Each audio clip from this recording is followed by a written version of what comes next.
చూసలేరన్న ఎట్లుండే హైదరాబాద్ అప్పుడు 2014 ముందు దాదాపు సెటిల్ అయింది మొత్తం 2024 లో మెట్రో వచ్చింది, రోడ్లు డెవలప్ అయినాయి, ఐటీలు వచ్చినాయి, కాస్ట్ ఆఫ్ లివింగ్ పెరిగింది. మన ఇప్పుడు హైదరాబాద్ మంచి మంచి కంపెనీలు వస్తాయి హైదరాబాద్ కి.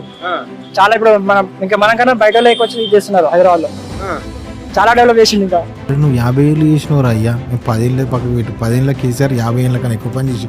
అవును, పై ఓవర్లు చూస్తే చెప్పొచ్చు. ఇప్పుడు హైదరాబాద్ ఏం పరిస్థితి? అందుకని హైదరాబాద్లో గెలిపించారు కదా.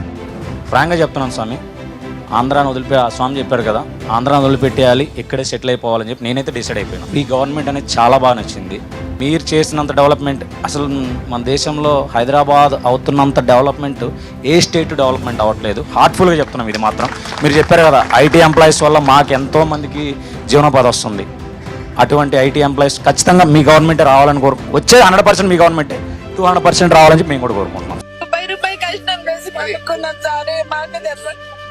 మాకు వచ్చి పిల్లలు చిన్న ఉన్నారు సార్, రూపాయి కష్టం చేసుకోలేదు. ఇక్కడ గుట్టే మాకు బాణాల మీద సార్, ఎక్కడ వాళ్ళు సార్ మేము చెప్పండి సార్. మీకు 3 సంవత్సరాలు సంది రూపాయలు అన్నీ ఉన్నాయి, లేనంటే ఏమి లేవు, అన్నీ ఉన్నాయి, ఏమి లేవు నా దగ్గర. ఇచ్చేది వాళ్ళు, కూల్చేది వాళ్ళు, చంపేది కూడా వాళ్ళైతే బాగుండు. చంపేయండి, వదిలిపోద్దు, ఉండేవాళ్ళు కదా.